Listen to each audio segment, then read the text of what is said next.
El mercantilismo fue una idea económica que se extendió por Europa durante los siglos XVI, XVII y la primera mitad del siglo XVIII. Sostenía que la riqueza de toda nación estaba basada en la acumulación de oro y de plata, junto con una balanza comercial favorable, es decir, exportando más de lo que se importa. Este modelo económico requirió un gran control del Estado, estableciendo impuestos aduaneros a la importación, estimulando la extracción de metales preciosos a través de la minería e impulsando la compra de materias primas, tales como madera, lana, entre otros. Además, se establecieron tres medidas principales, entre ellas la unificación del mercado interno, el crecimiento poblacional y la creación de monopolios privilegiados. La búsqueda de los países por los metales preciosos desembocó en expansiones coloniales que ampliaron su riqueza y su territorio. El máximo exponente del mercantilismo fue Juan Bautista Colbert, de Francia. Asimismo, otros países contaron con grandes representantes de este modelo. Ellos son Inglaterra, con William Petty, España, con Martín de Azpilicueta, y Portugal, con Luis de Meneses. También siguieron el modelo mercantilista países como Suecia, Holanda y Dinamarca. Finalmente, el mercantilismo se disolvió en el siglo XIX con la llegada de la crisis, situación que logró resolverse con el modelo capitalista de Adam Smith. Adam Smith criticó duramente al mercantilismo, sosteniendo que la importancia de los metales preciosos no era tan significativa como antes se sostenía, sino que era igual a la de los recursos naturales.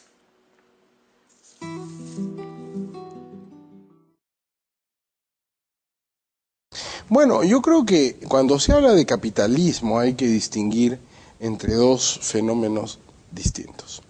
En primer lugar, el mercantilismo. Y en segundo lugar, la economía de mercado. Una cosa es el mercantilismo, en el cual hay propiedad privada, como en toda economía capitalista, propiedad privada de los medios de producción, pero no hay competencia en el mercado económico. Se compite en el mercado político por el favor del presidente, del rey, del parlamento, de quien detente la autoridad. En la economía de mercado, por el contrario, es un tipo de capitalismo en el cual hay competencia. Es decir, no solamente tenemos propiedad privada o empresa privada, sino la obligación de competir. De suerte que los empresarios, los dirigentes, los líderes, compiten económicamente por el favor de sus clientes, de sus ciudadanos, de sus asociados, de sus clientes, y no compiten políticamente por el favor del presidente, o del rey, o del gobernante. Entonces, cuando hablamos de capitalismo, tenemos que distinguir entre el mercantilismo, que es el capitalismo antidemocrático, propiedad sin competencia, sin mercados, de la economía de mercado, que es un capitalismo democrático, con Estado de Derecho y con competencia. En una economía de mercado la obligación es de competir, la competencia es obligatoria. Todos competimos a nuestro pesar. Las instituciones se van forjando evolutivamente en procesos de ensayo y error. La política, el mercado político va seleccionando instituciones en función de su grado de aceptación mayor o menor, ¿no? Entonces tú ves que las instituciones evolucionan como evolucionan los pueblos. No es el mismo país, el Estados Unidos de hoy, que el Estados Unidos de hace 50 años o el Estados Unidos de hace 100. No es el mismo país Guatemala de hoy que Guatemala de ayer. Tampoco el Perú de hoy que el Perú de ayer. Los pueblos evolucionan. Las evoluciones implican la evolución institucional. La propiedad de hoy no es igual a la propiedad del pasado. La empresa contemporánea no es igual a la empresa del pasado. Todos los procesos sociales se reflejan en las instituciones. Lo que pasa es que la evolución social no tiene una dirección. Es un algoritmo. Puede resultar cualquier resultado, puede ir en cualquier dirección. Puede ser una evolución en sentido positivo o puede ser una evolución en sentido negativo, lo que llaman una involución. Yo me pregunto si algún europeo, por ejemplo, en la Belle Époque, en los años 10 del siglo pasado, hubiera podido pensar que la civilizada y culta Alemania iba a dar lugar a Hitler. O que Rusia, que aparentaba comenzar a democratizarse a principios del siglo pasado, la revolución democrática en 1905, iba a terminar en un océano de sangre. O que Italia iba a dar lugar al fascismo. Es decir, si tú desde la época de la Reina Victoria o la Belle Époque, ya en los años 20, 10, los años 20, era imprevisible la Primera y la Segunda Guerra Mundial e imprevisible el ascenso del totalitarismo. El siglo XX fue un siglo de retroceso de la libertad, que terminó y empezó bien para la libertad. Se recuperó la libertad con la que empezamos en el siglo, pero el siglo XX es un siglo de saldo negativo. Graves retrocesos que amenazaron a la libertad en todos los escenarios humanos. Los millones de muertos que el totalitarismo le dejó a la historia de la humanidad en el siglo XX son el más grande genocidio del género humano, nunca superado en la historia. ¿Qué nos deparará el siglo XXI? Nadie lo sabe.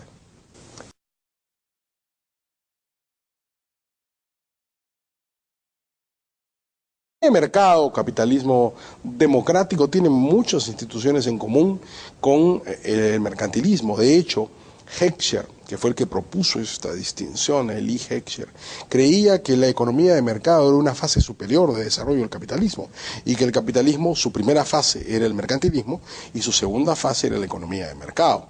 Yo no creo que haya que sea necesariamente una relación lineal, historicista, ¿no? Que se pase de una etapa a la otra, lo dudo. Creo más bien que es fenomenológica. No, el capitalismo tiene escenarios mercantilistas y escenarios de economía de mercado. Aún en sociedades que practican una economía de mercado, hay prácticas mercantilistas. Estados Unidos, hasta hoy por lo menos, es esencialmente una economía de mercado, con protección baja. Pero hay lobbies, hay grupos de interés, hay búsqueda de rentas, lo que los americanos llaman el Rent Seeking Society, que son prácticas mercantilistas minoritarias, pero importantes, que existen y si tú les permites florecer, se van a apoderar rápidamente de todo un país. La propiedad privada es una característica del capitalismo, tanto mercantilista como democrático de economía de mercado. Pero la competencia es la que no existe, la competencia económica. Lo que ocurre en el mercantilismo es que la competencia es política. La competencia se desplaza en el mercantilismo del mercado económico al mercado político. En lugar de competir mejorando la calidad o bajando los precios para beneficiar al consumidor, el empresario mercantilista compite por el favor político. Compite adulando al gobernante, ofreciendo comidas, cócteles o sobornando a la autoridad. Y esa es la tragedia de América Latina, donde tenemos esencialmente un capitalismo mercantilista. Propiedad sin competencia.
Bueno, yo creo que la pregunta es muy interesante porque se hace de tal manera que se culpa al capitalismo de esta crisis. O con esa intención percibo yo que se hace esa pregunta. La respuesta es no. Esta no es una crisis del capitalismo. Esta es una crisis de la intervención del gobierno en el sistema económico que nos conduce a crisis similares. Hay un estudio muy interesante del Fondo Monetario Internacional que documenta 124 crisis financieras en los últimos 30 años. Y cuando se pone a analizar cuál es el común denominador en todas esas crisis, se encuentra que es un manejo macroeconómico irresponsable de la economía. Y es el Estado el que maneja la macroeconomía a través del gasto público, a través de provocar o no déficit fiscal, a través de controlar o dejar en libertad la tasa de interés y el tipo de cambio. Entonces lo que estamos experimentando en este momento es nada más la crisis número 124, de 123 que le precedieron, y que cuando uno pone a analizarse cuáles son las causas fundamentales de esta crisis, uno encuentra el epicentro de este tsunami financiero, como lo calificó el señor Alan Greenspan, en el gasto federal, en la intervención de la Reserva Federal en la tasa de interés, disminuyéndola de forma artificial, y eso es el epicentro que conduce a una serie de eventos que nos llevan a experimentar esta crisis. La gran diferencia, no en cuanto a los orígenes, sino en cuanto a las consecuencias, es que esta crisis no le cayó a México en el año 94, por ejemplo, donde el Fondo Monetario la podía rescatar, e incluso Estados Unidos lo podía rescatar. No ocurrió en Rusia en el año 98, donde ocurrió lo mismo. No ocurrió en Turquía, no ocurrió en Argentina en el año 2001, ocurrió a Estados Unidos. Y la pregunta es, ¿quién puede rescatar a Estados Unidos? Y las consecuencias de que haya ocurrido en un país tan grande, la economía más importante del planeta, son que afecta a todo el planeta. Y por eso es que esta crisis en particular ha llamado tanto la atención, porque es una crisis que nos va a afectar a prácticamente todas las naciones del planeta. Sin embargo, el origen es el mismo de las otras 123. Es un gasto público llevado a niveles irresponsables, es un déficit fiscal financiado con emisión monetaria sin respaldo, es un banco central que manipula la tasa de interés. Y lamentablemente es más de lo mismo, pero así es la vida. La crisis es la consecuencia de una serie de eventos que independientemente no hubieran provocado lo que estamos viviendo, pero que cuando los mismos se conjugan, lamentablemente en lo que podría llamarse como una tormenta perfecta, sí juegan un papel. La avaricia, la codicia, el ánimo de lucro, pues son sentimientos o deformaciones de la personalidad, si quieren llamarlo así, que están permanentemente, no solo en el mundo financiero, sino también en cualquier otro aspecto de la vida humana. Entonces, no podemos pensar que los banqueros son más o menos ambiciosos, son más o menos avaros, son más o menos, tienen más o menos ánimo de lucro que cualquier otra persona en la economía. Este no es el factor central de esta crisis. Es un elemento más, que tal vez si fueran ángeles, pues no hubiera ocurrido la crisis. Difícil de pensarlo, porque cuando el gobierno federal inyecta una serie de liquidez y el Congreso de Estados Unidos crea un marco institucional que favorece la vivienda barata y entonces induce al sistema bancario no a canalizar los préstamos, por ejemplo, a sectores productivos, sino a gente que no tiene los ingresos suficientes para poder pagar una casa al momento de que la tasa de interés vuelva a subir. Entonces ahí hay una serie de eventos que son empujados ya sea por funcionarios del organismo ejecutivo o funcionarios por el organismo legislativo, que nos están conduciendo a esta crisis, y que la crisis ocurre cuando la tendencia inevitablemente de la tasa de interés se revierte, la Reserva Federal vuelve a subir la tasa de interés, el crédito se vuelve más caro y una persona que tenía un crédito a una tasa baja ahora se encuentra con que la tasa es más alta, no puede pagar y consecuentemente todos los créditos y todos los instrumentos que se crearon alrededor de esas garantías hipotecarias se reducen de precio y comienzan las pérdidas y las quiebras bancarias. Entonces, si a mí me pones a elegir en qué nivel está el tema de la avaricia, el tema de la codicia, yo te lo pondría muy abajo del nivel de ranking de responsabilidades. La responsabilidad es fundamentalmente del gobierno federal, que conduce a un gasto público excesivo y financiado a través de bonos del Tesoro, que llevan a este movimiento a esa excesiva liquidez en la economía que conduce a que la Reserva Federal siga bajando la tasa de interés para frenar una posible recesión. Y si quitas esos dos elementos y dejas la avaricia supuesta y la codicia, no hay crisis, porque no existe ese epicentro del tsunami financiero que ocurrió. Entonces, tiene que haber un detonante de esto. Porque estos rasgos de la personalidad, esas deformaciones de la personalidad, primero no puedes legislar en contra de ellas, porque no vamos a poder cambiar la naturaleza humana, y segundo, están presentes todo el tiempo, pero necesitas un evento que solo el gobierno lo puede hacer para que se produzca una crisis de esta magnitud. Bueno, lo que va a pasar es que esta crisis, estamos sembrando la semilla de la crisis número 125. Si en los últimos 30 años habían habido 123 hasta esta, que fue la 124, ahorita estamos preparándonos para la crisis 125. Recordemos que este elemento, si queremos retroceder en el tiempo y ponerle una génesis a esta crisis ocurre en el año 2001, cuando la Reserva Federal, de muy buenas intenciones, baja la tasa de interés para prevenir una recesión en Estados Unidos. Estamos ubicándonos en el año 2001 y venimos a darnos cuenta en el año 2007, más o menos 2007-2008, de las consecuencias. Son 7 años. Ahorita en el año 2008 estamos iniciando un proceso de un gasto público increíblemente grande, financiado con emisión monetaria. ¿Quién sabe dentro de cuántos años no vamos a comenzar a experimentar un tema de inflación, un tema de bajo crecimiento económico por el peso que va a tener el gobierno en la economía de Estados Unidos? Y a nadie nos conviene que la economía de Estados Unidos tenga un bajo crecimiento, porque siendo la economía más importante del planeta, es nuestro principal mercado de exportaciones, es la principal fuente de turismo, ahí trabajan los inmigrantes guatemaltecos y nos mandan las remesas.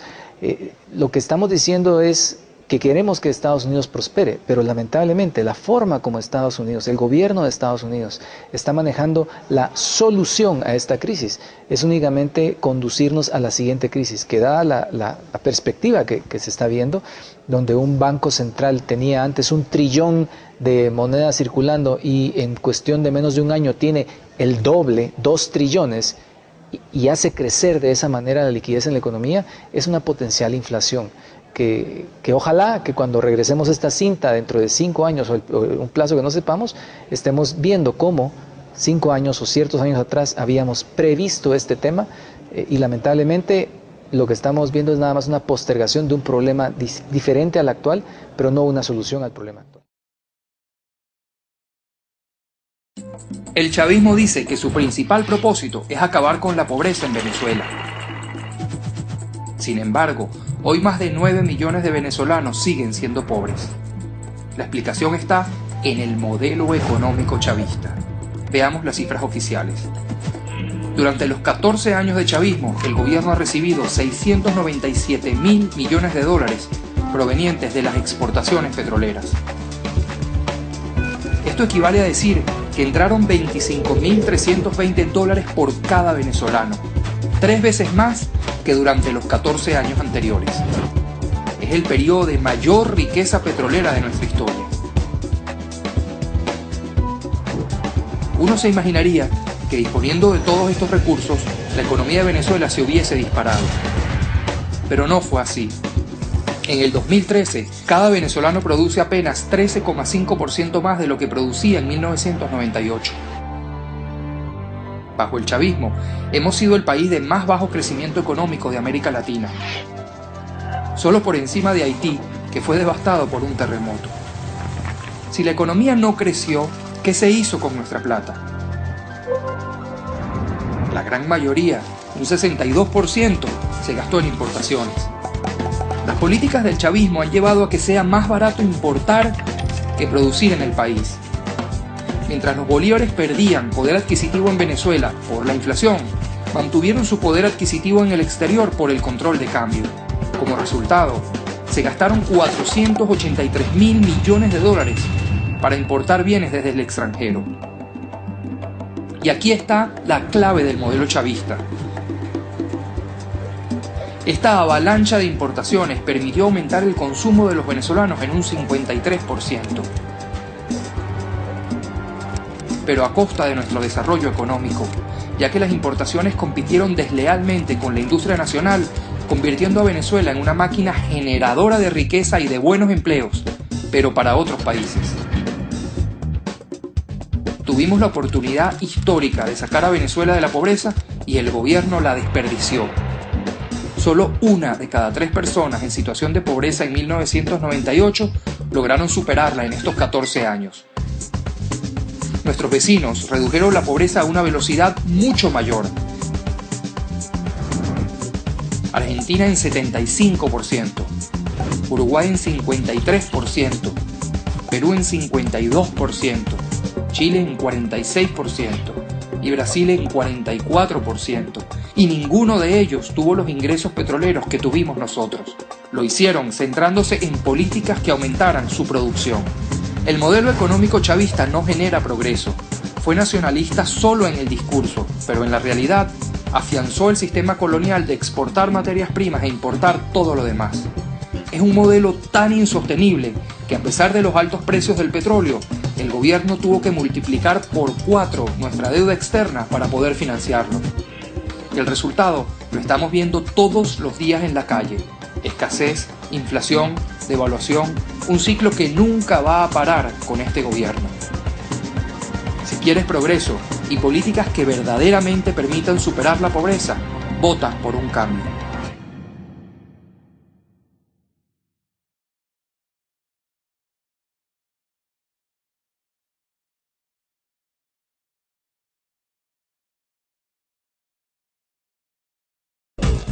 De vuelta con Alexander Yanes, embajador de Venezuela en Perú, con quien vamos a conversar sobre la situación económica de su país. Embajador, ¿cómo está? Muchas gracias por venir al programa. Gracias, buenas noches y muy agradecido por la invitación. El presidente Maduro dice que la situación económica por la que atraviesa Venezuela hoy en día es básicamente una guerra económica. Por un lado dice que esta guerra sería propiciada por los Estados Unidos y por otro lado por los empresarios de derecha que quieren ver caer a su régimen. Sin embargo, una pregunta que todo el mundo se hace es, ¿no será realmente los problemas económicos culpa del gobierno venezolano que, por ejemplo, tiene la inflación más alta del mundo? Bueno, muchas gracias. En primer lugar hay que decir que la inflación venezolana no es la más alta del mundo. Y ahorita te vamos a explicar ese detalle. O es una de las 3 más altas del mundo, están compitiendo con países africanos. Correcto. Te voy a explicar y aprovecho en este caso para mostrar una lámina que tiene que ver con la inflación. Ajá. Porque ustedes han escuchado tradicionalmente que la inflación en Venezuela es una situación que desborda las capacidades económicas del país. Lo primero que hay que decir, y permítame mostrarle esta lámina, que relaciona el promedio de inflación de los gobiernos anteriores con el gobierno del presidente, primero presidente Chávez y luego presidente Maduro. El promedio de inflación en el gobierno de Carlos Andrés Pérez, año 89 al 93, fue 42,7%, promedio de los 5 años. Rafael Calderas, 94-98, 55%. Y el promedio de inflación del gobierno del presidente Chávez con los 10 meses del presidente Maduro es de 24,3%. Ahora, el hecho que hayan mejorado respecto de los periodos, respecto a los gobiernos anteriores, no quita que, según el Fondo Monetario Internacional, según cifras del Fondo Monetario Internacional, ustedes estén en los peores lugares de inflación en el mundo. Compiten en el primer lugar con países africanos. Sí, lo que te quiero explicar es lo siguiente. La inflación, en primer lugar, tiene que analizarse sobre la base de la historia económica y del comportamiento económico del país del cual se esté tratando. Entonces, aquí estamos demostrando que con relación a gobiernos anteriores, la inflación en el periodo del gobierno bolivariano ha sido estabilizada en más o menos el 22%, con relación a gobiernos donde ha sido en promedio 55 y 45%. ¿Eso es un éxito? O sea, tener una inflación del 20 y pico %. Además, a ver, yo entendería que ustedes dijesen, esto realmente viene de gobiernos anteriores y acabasen de asumir el gobierno, pero desde el 99 venimos en esta situación. Claro, pero lo que te quiero decir es que el comportamiento histórico de nuestra inflación es tendencialmente alto. Y más bien, si tú analizas, como he demostrado acá, el histórico en gobiernos anteriores, el gobierno bolivariano la ha estabilizado en 20%. Primero, eso es a nivel histórico venezolano. Ahora, cuando tú comparas la inflación venezolana con la inflación de otro país, entonces ahí hay otra lógica que aplicar. Entonces tú puedes decir, la inflación del Perú es 2%, la de Venezuela 22%. Parecería parecería que hay un desequilibrio tremendo en Venezuela. Y no solo el Perú, ¿no? O sea, todo, cuando uno lo compara Venezuela con todo el mundo. Uruguay, etcétera. Entonces, cuando tú haces esa comparación país con respecto a otro país, pareciera que hay un desequilibrio muy marcado. Pero cuando tú haces la comparación sobre la historia económica del país, te das cuenta que la inflación de Venezuela con respecto a gobiernos anteriores, periodos anteriores, es mucho más baja. Ahora, pero eso lo único que demuestra es que consistentemente los gobiernos venezolanos han venido manejando el tema monetario muy mal. No demuestra que actualmente el régimen del presidente Maduro está haciendo las cosas bien. Sí, lo que te quiero decir es lo siguiente: bajar una inflación promedio de 55 a 20% demuestra que hay un éxito, repito, con relación a la historia del país. Ahora, ¿qué es lo que ocurre en Venezuela? La especulación es un elemento central en la economía venezolana. Y eso obedece a una razón fundamental, y es que el ingreso petrolero, producir un barril de petróleo en Venezuela cuesta aproximadamente unos $8, y el precio del petróleo en el mercado internacional está cerca de los $100. Es decir, que la naturaleza del ingreso es una naturaleza de tipo especulativa. Ahora, ¿pero Entonces, qué tiene que ver la escasez, o sea, que no haya, por ejemplo, papel higiénico en el supermercado, con que sea variable el precio del petróleo? O sea, el precio del petróleo es algo que afecta a todos los países.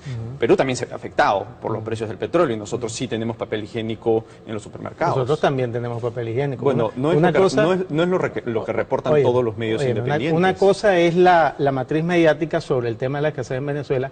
Durante todo el año 2013, tú escuchaste y leíste seguramente en los periódicos que no había papel higiénico, que no había papel del periódico, que no había vino para hacer las misas, que no había leche, etc. Y no solo era periódicos venezolanos, es Time, es The Economist, en toda la prensa internacional. Exacto. Tú escuchabas esa matriz, correcto. Todo el año 2013. Disculpe que lo interrumpe, el fin de semana hemos tenido 2 reportajes periodísticos de 2 canales distintos peruanos que han ido a Venezuela y han hecho reportajes sobre la escasez, y ellos se paseaban por los supermercados y mostraban las góndolas vacías. Bueno, fíjate, te termino de explicar. Sí. Entonces, la matriz mediática durante el 2013 fue esa, ¿no? ¿Cuáles son las razones del desabastecimiento? Hay varias razones. Una, 40% del alimento que se produce en Venezuela o se importa en Venezuela se va de contrabando a un país vecino. 40%. En segundo lugar, yo lo he dicho en otros programas, los documentos secretos de la ITT en el caso de Chile. Está comprobado que gobiernos extranjeros financiaron el desabastecimiento a través del pago a los transportistas para que no fuesen a buscar los productos. Eso ocurrió ya en Venezuela en el año 2002. ¿Quién lo ha probado? Y ahorita te respondo 3 porque son 3 variables. Posibilidad de que haya algunos elementos de la política económica que deban ser revisados. Por ejemplo, el tema del control cambiario. Es muy probable que el control de las divisas haya producido en alguna medida algún impacto para la producción. Es muy probable. Entonces, no es que el gobierno está negando que pueda alguna política pública tener alguna incidencia en el desabastecimiento, pero esa no es la única razón. Ahora, yo le hago varias preguntas respecto a eso.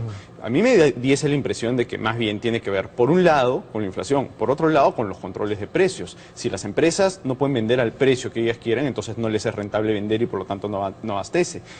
Hay un problema también con los controles cambiarios. Hay un problema también con todos los desincentivos a la inversión privada que se han creado en Venezuela. Según el ex ministro venezolano Herbert Torres, el número de empresas privadas cayó de 14.000 en el 98 a 9.000 en el 2011, lo cual demuestra que se están espantando a la inversión privada. Y la inversión extranjera directa en Venezuela hoy en día es alrededor de la tercera parte que Colombia. Entonces, cuando uno ve todas estas cifras, lo que ve más bien es que las políticas del gobierno venezolano están impidiendo que las empresas privadas abastezcan a los ciudadanos venezolanos de los productos que ellos necesitan. Tú hablaste de la inversión extranjera directa. Sí. Mira, por ejemplo, esta lámina, no sé si la podemos ver. Esta es en la faja petrolífera del Orinoco.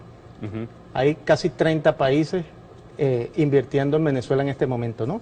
En la faja petrolífera. Fíjate. Claro, este acuerdo firmado, pero la inversión extranjera directa es como la tercera parte de Colombia. Pero déjame responderte rápidamente. Una firma con una empresa coreana conocida que es Samsung, sobre la ley de fijación de precios justos. Fíjate lo que decía Samsung. Un equipo Samsung Galaxy 4, que en el mercado en Venezuela costaba 54.000 bolívares, con la firma de este acuerdo, se va a vender entre 15.000 y 17.000 bolívares. Si la empresa estuviera perdiendo, no firme el acuerdo. Claro, es decir, hay un tema de especulación. Claro, ¿no? pero los controles de precios tienen que ver con productos de primera necesidad, no con celulares de última tecnología. Y en ese tipo de productos es en los que se ve escasez. Ya te voy a responder. Otro ejemplo con la inversión extranjera directa. PDVSA y Repsol firman acuerdo por $1.200 millones el 14 de febrero, hace nada. Repsol. Claro, pero que haya una serie de acuerdos, ya sea con Samsung o con Repsol o con una serie de otras empresas, no quita el número grande. Y el número grande es que la inversión extranjera directa, como total, ha caído en Venezuela y es una fracción de lo que es en otros países de la región. Ya te voy a responder. Renault, francesa, firma carta de intención para instalar fábrica en Venezuela. Gobierno bolivariano firma acuerdo con Peugeot para la producción de vehículos. Entonces voy a responderte la pregunta. Fíjate lo que dijo la CEPAL. Flujo de inversiones extranjeras directa hacia América Latina aumentaron 6% en el 2013. Fíjate lo que dice sobre Venezuela. Los flujos de inversión extranjera directa también mostraron incrementos en Venezuela, 44%. Es decir, lo que te quiero decir es lo siguiente. Una cosa es la matriz que trata de presentar que nadie invierte en Venezuela, que nadie está interesado porque hay una inseguridad jurídica y todas estas razones. Eso es una matriz que se crea y otra cosa es la realidad. Ahora, que los niveles de inversión extranjera en Venezuela no sean como los de Brasil o como los de Argentina, por ejemplo, bueno, es obvio, son economías que tienen tamaños distintivos, ¿no? Lo que te quiero decir es que en los últimos años se observa una tendencia al incremento de la inversión extranjera y Herbert Torre, el que tú citas allí, es el asesor económico de Carlos Andrés Pérez, que ustedes conocerán seguramente bien, y estuvo participando activamente en el golpe de Estado contra el presidente Chávez. Entonces, eso no desmerita su conocimiento. Lo que te quiero decir es que hay que mirar las cosas con un poquito de objetividad. Perfecto, vamos a ir a una pausa y regresamos a seguir conversando con el embajador de Venezuela en Perú sobre la situación económica en su país. Bien, estamos de vuelta con el embajador de Venezuela en Perú para seguir hablando sobre la situación económica en su país. Embajador, si es cierto toda esta realidad que usted describe y si es cierto lo que dice el presidente Maduro de que realmente la situación económica en Venezuela es culpa de una guerra económica desatada por los Estados Unidos, yo lo que pienso es, ¿por qué Estados Unidos tendría ese interés cuando además Estados Unidos es su principal o uno de sus principales compradores de petróleo? Bueno, fíjate, es su socio, no sé por qué pasa, ¿cuál sería la lógica de eso? Normalmente nos dicen que si nosotros tenemos problemas con Estados Unidos, ¿por qué no le cortamos el suministro de petróleo? En primer lugar, no es con el pueblo de Estados Unidos, tenemos diferencias sustantivas con el gobierno porque nosotros somos un gobierno que está en contra del imperialismo. O sea, tú puedes ver a dónde ha intervenido militarmente los Estados Unidos, no solo en América Latina, sino en el mundo. Luego, ¿a quién le vendemos petróleo nosotros en Estados Unidos? Nos vendemos a nosotros mismos. Porque Citgo, que es la empresa a la que Venezuela le vende el petróleo, es dueña de 15.000 grifos en Estados Unidos. Nosotros les vendemos el petróleo extrapesado nuestro, se refina ya en nuestra propia refinería y se distribuye en la gasolinera. Mi pregunta era, si tienen todas estas relaciones, o sea, son una suerte de socios comerciales con Estados Unidos, ¿por qué Estados Unidos tendría algún interés en hacerles la guerra que ustedes señalan? Precisamente porque Venezuela es la primera reserva de petróleo del planeta. 25% del petróleo mundial está en Venezuela. ¿Y Estados Unidos quiere quitarles el petróleo? ¿Quieren invadirlos? ¿Cuál es la lógica detrás de esto? Ya te voy a decir. Un tanquero que sale de Venezuela llega a Estados Unidos en 5 días, mientras que si sale del Medio Oriente, que está la otra reserva colectiva más grande del mundo, se tarda 45 días. Los Estados Unidos contabilizan sus reservas petroleras, o mejor dicho, las reservas venezolanas como parte de sus reservas estratégicas. Entonces, eso no es un cuento, es una realidad. De hecho, la industria petrolera venezolana estuvo en manos de una empresa que se llamaba Intesa, cuyos miembros eran exfuncionarios de la CIA y ellos administraban todo el sistema operativo. Pero se está escapando de mi pregunta. Mi pregunta es ¿por cuál sería el interés de Estados Unidos de que a Venezuela le vaya mal económicamente cuando Estados Unidos tiene tantas relaciones comerciales con Venezuela? Bueno, te lo explico muy fácilmente. Venezuela le vendía prácticamente el 100% de nuestro petróleo a los Estados Unidos. Hoy le vendemos 600.000 barriles a China. Hoy le estamos vendiendo petróleo a la India, estamos vendiéndole hemos diversificado nuestra matriz energética y eso, por supuesto, el peso que tiene China, no solo en la economía, sino como la gran potencia ya del presente, diría yo, la gran potencia del presente, pues tiene efectos sustantivos en su visión, la visión de los Estados Unidos, sobre el control del petróleo venezolano. Eso es así de claro. Pero entonces, ¿Estados Unidos qué está haciendo? ¿Los quiere arruinar para que ustedes produzcan menos y no le puedan vender a él? ¿Quiere invadirlos? ¿Cuál es la historia? Bueno, te pongo un ejemplo. La historia de América Latina está llena de intervenciones de los Estados Unidos. Arbenz, 1954, Guatemala, Panamá, 1989, Grenada, 1983, Nicaragua, 1978, 79, Centroamérica. Es decir, la historia de los Estados Unidos de América Latina ha sido de invasión, de injerencia, etcétera. ¿Qué pasa con Venezuela? Y ahí voy a tu pregunta. Acaba de haber una votación en la Organización de Estados Americanos sobre el tema Venezuela. Venezuela, la resolución obtuvo 29 votos a favor de la democracia y la no injerencia en los asuntos internos de Venezuela contra 3 votos que fueron Estados Unidos, Canadá y Panamá. Pero no me está respondiendo mi pregunta. Te voy a responder. Antes eso era impensable en América Latina. ¿Por qué? Porque Estados Unidos tenía el control de los organismos internacionales. Hoy no es así. Ideológicamente y políticamente América Latina se ha independizado y cada vez más exige respeto a las políticas de los países de América Latina, exige la no injerencia y eso, por supuesto, tiene un impacto en la política desde nuestra perspectiva imperial de este país. Hay un tema que es difícil de entender. Usted hace un rato, y en fin, este en general es el discurso del gobierno venezolano, dice, hay una suerte de aparato mediático internacional que muestra esta realidad que no es la realidad. Entonces, lo que básicamente están diciendo es que los principales medios de comunicación, casi todos los medios de comunicación de todo el mundo, de todas las tendencias, están confabulados para engañar sobre la situación de Venezuela, y no solamente los principales medios de comunicación, los organismos internacionales también, porque estarían mal las cifras, ¿no? Entonces, ¿cuál es la explicación de que pueda haber esa tremenda conspiración internacional entre distintos medios privados, entre distintas instituciones independientes para dejar en esa situación a Venezuela? ¿Cuál sería la explicación? Yo te pregunto, solamente te hago una pregunta.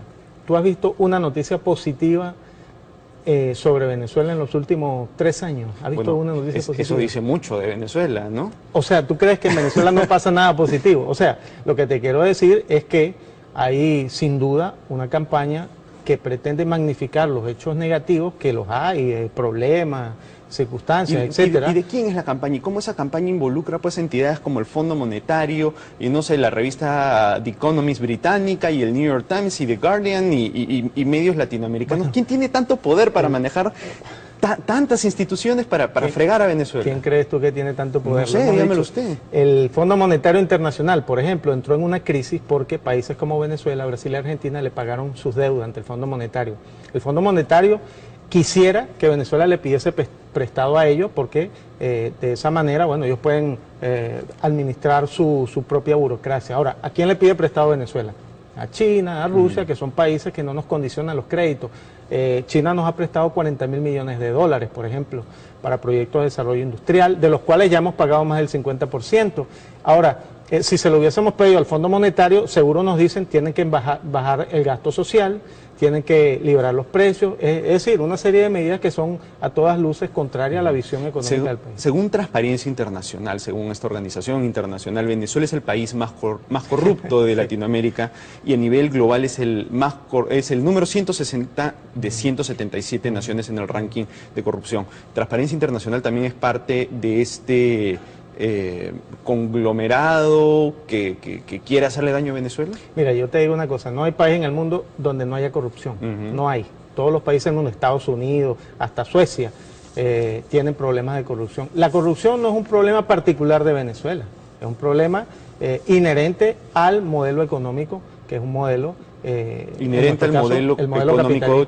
¿Ustedes tienen un modelo económico capitalista? Nosotros en este momento estamos tratando de trascender de un modelo capitalista. Pero ustedes tienen control diferente de precios, ustedes expropian a quien al presidente tú te haces eco le dé la gana, tienen un tema Bueno, es lo que, en fin, lo que dicen todas las Claro, entidades internacionales, ¿no? Entonces me es difícil primero aceptar que es un modelo económico capitalista y más bien me parece lo opuesto. ¿Tú crees que no hay empresas privadas en Venezuela? No, hay empresas privadas, Claro sin que duda, hay. Y sin duda, transnacionales, pero es una economía sumamente medios de intervenida. comunicación. O realmente, o sea, si el día de mañana el presidente Maduro le pregunta, usted le va a decir, ¿tenemos un sistema capitalista?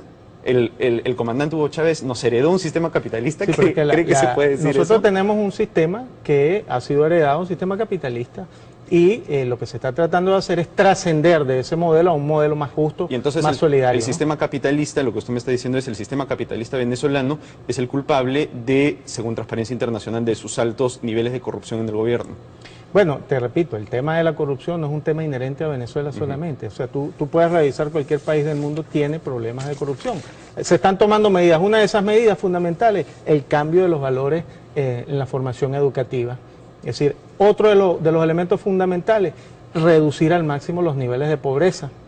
Por ejemplo, Venezuela, eso no se dice mucho. Venezuela tiene en este momento un nivel de pobreza de 19,6% y pobreza extrema del 5,5%, de lo más bajo del mundo. Es decir, nosotros puede ser que tengamos indicadores macroeconómicos que no se ajustan, digamos, a los organismos que tú mencionas, pero tenemos indicadores sociales de primer mundo.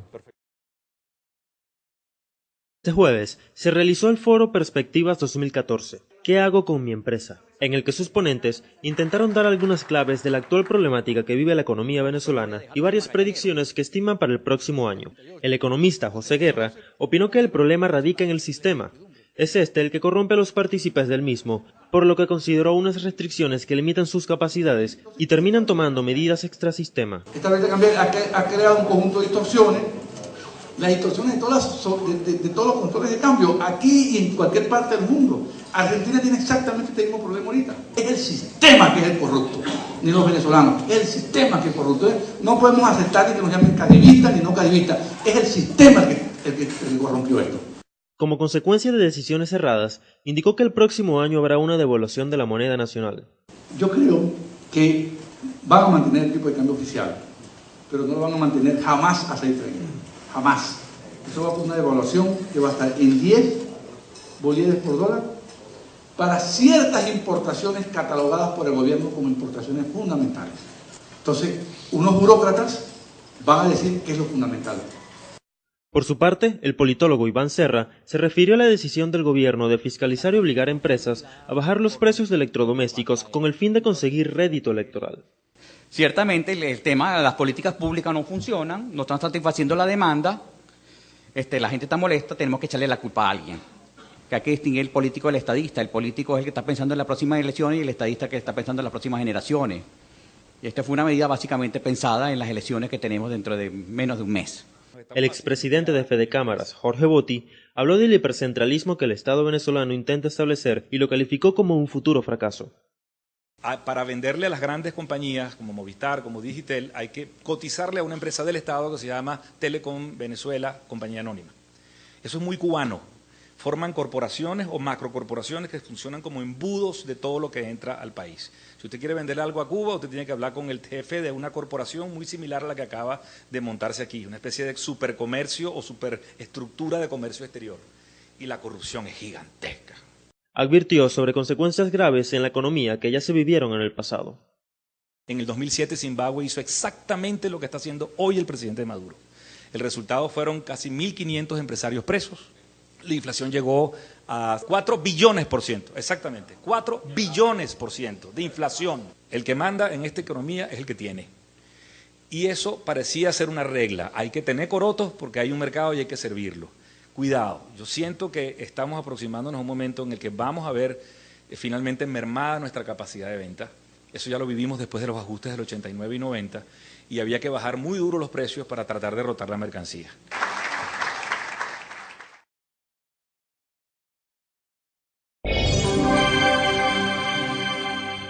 ¿Cómo una potencia energética mundial como Venezuela se tiene que enfrentar a la escasez, inflación, inseguridad y devaluación? Soy estudiante de economía y me sorprende que muchas respuestas se encuentren en las materias de primer semestre. ¿Conspiración imperialista, corrupción chavista o simplemente incapacidad? Los objetivos macroeconómicos de un país, por lo general, son mejorar el nivel de empleo, la equidad, mantener la estabilidad monetaria, incentivar el crecimiento y propiciar el desarrollo económico y social. La Venezuela del siglo XX no pudo cumplir esos objetivos, que requieren de una reestructuración casi total y una fuerte voluntad política. Sin embargo, una esperanza se vislumbraba en el expresidente Hugo Chávez. Este debía conducir al país a una nueva era, pero las ansias de demostrar progreso produjeron populismo. En la incertidumbre entre reformas estructurales versus gasto público, ya sabemos por cuál se decidió el Grande del Llano. El exorbitante gasto público generó déficit en el balance fiscal, el gobierno gastaba más de lo que recibía en impuestos, y el aumento de la masa monetaria, o cantidad de dinero en circulación, obviamente generaron inflación. Con altas cantidades de dinero circulando y la contracción de la producción, llegamos al punto en el que Venezuela es el país con la mayor inflación del mundo. Esto generó un aumento generalizado de los precios y el gobierno acudió a la fijación de estos, acentuando el desabastecimiento y el desempleo. Los productores y comerciantes vieron caer sus ganancias y por regla general de que nadie invierte para perder, se detuvo aún más la producción y el comercio, lo cual generó más desempleo aún. El gobierno, al ver que el país iba a un pozo sin fondo, optó por el control de divisas y el racionamiento de productos, lo cual generó un mercado negro especulativo. Y los ilustres asesores económicos del PSUV recomendaron expropiaciones, puesto que la llamada burguesía apátrida se negaba a producir y supuestamente sacaban productos al mercado negro. Esas expropiaciones le demostraron al gobierno que las empresas estaban operando con pérdidas y por lo tanto la propia producción estatal se vio estancada y se asistió del endeudamiento internacional para suplir las pérdidas. En este caso, los nacionalistas antiimperialistas tuvieron que vender la patria a China con enormes créditos. En un giro de suerte para Nicolás Maduro, la olla se destapó en su gobierno. El Estado ya estaba al tope de la deuda, con reservas internacionales fuertemente reducidas y la necesidad de establecer un programa de austeridad que le otorgó una enorme disminución en su popularidad, además de la necesidad imperativa de devaluar la moneda y utilizar los recursos públicos para hacer frente a las enormes deudas. La gente ha salido a la calle porque la administración de Maduro no garantiza la satisfacción de las necesidades básicas, así como seguridad, justicia y paz. Golpe de Estado o dictadura, la realidad es que Venezuela se encuentra en una grave crisis económica, política y social, y con un creciente inconformismo e intolerancia. El incapaz Nicolás Maduro no ha sabido generar consensos, y sus actitudes represivas y arrogantes solo han logrado generar división y una mayor polarización en la población. La intolerancia crece y Venezuela requiere del diálogo serio, horizontal y constante para salir de esta crisis. Sin embargo, se confirma que los intentos de Maduro por dialogar responden a la tantas veces utilizada táctica de ceder para ganar tiempo y volver a la arrogancia característica del régimen. Hermano venezolano, no es hora de pasiones y segregación. Debemos abandonar el divisionismo y plantearnos la reunificación de Venezuela en un proyecto incluyente para todos.